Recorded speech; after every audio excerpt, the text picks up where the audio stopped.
Les podcasts du Figaro. À Versailles comme à Paris, il n'est plus question que du mariage de Figaro. Dans les plus hautes sphères de la cour, Beaumarchais a des alliés qui plaident en faveur de la pièce.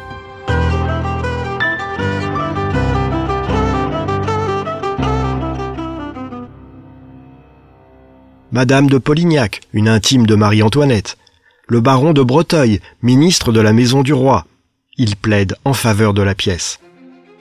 Les frères de Louis XVI, eux, sont en désaccord. Le comte d'Artois, futur Charles X, soutient Beaumarchais, mais le comte de Provence, futur Louis XVIII, plus lucide, est opposé à l'œuvre. Louis XVI décide alors de se faire une opinion lui-même. Madame Campan, première femme de chambre de Marie-Antoinette, lui donne lecture de la pièce.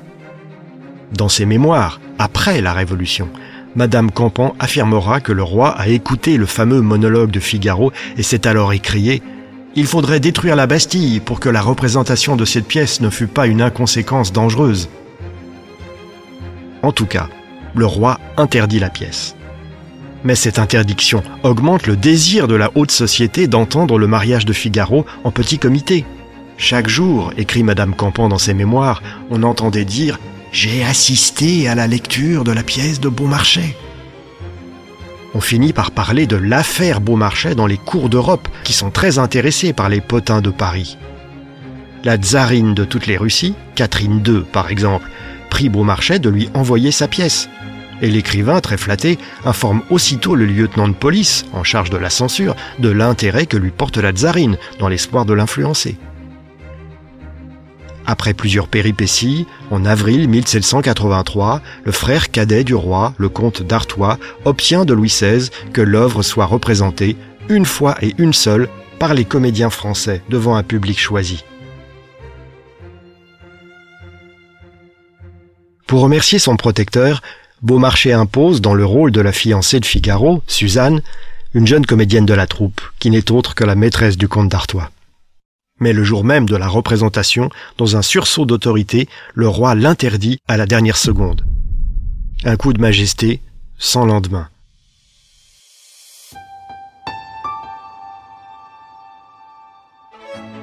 Trois mois plus tard, Marie-Antoinette arrache à Louis XVI son consentement pour que la pièce soit jouée en privé en présence de ses familiers, le comte d'Artois, la duchesse de Polignac et quelques autres.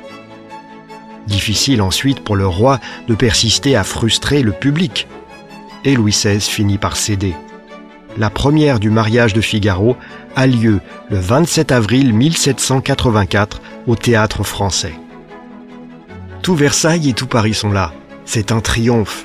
La haute noblesse applaudit à tout rompre sa satire la plus féroce. Certes, près d'un an plus tard, Beaumarchais, victime d'une cabale, est envoyé 5 jours en prison sur ordre du roi. Mais il est traité en hôte de marque. Et surtout, la lettre de cachet délivrée contre lui renforce encore sa popularité. 5 mois après, nouveau revirement.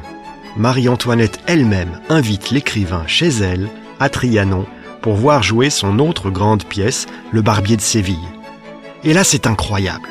Devant Beaumarchais, la reine apparaît sur la scène comme une comédienne. Elle interprète un des rôles principaux aux côtés du comte d'Artois, lui aussi sur les planches. Le retentissement du mariage de Figaro est tel que l'année suivante, à Vienne, un certain Mozart va créer un opéra bouffe, Les Noces de Figaro, sur le livret de Lorenzo da Ponte. Bientôt, la Révolution va commencer. Beaumarchais la vivra du début jusqu'à la fin ou presque, puisqu'il mourra au printemps 1799. Pour la postérité, il reste avant tout le dynamiteur de l'Ancien Régime. Mais ne nous trompons pas sur ses sentiments. Dès le 14 juillet 1789, Beaumarchais a eu peur de la Révolution, de sa violence, de sa radicalité. Il a essayé de s'adapter à ce cataclysme, mais il n'aimait pas la Révolution. Bien sûr, l'écrivain avait tourné en ridicule les injustices, les abus de l'ancienne société. Mais à partir de la prise de la Bastille, il craignait pour ses biens et se méfiait de la foule. Beaumarchais est resté, à la fin de sa vie, un homme d'ordre et un modéré. Il a fui la France en 1792 et, dans son cœur, il a regretté la chute de Louis XVI.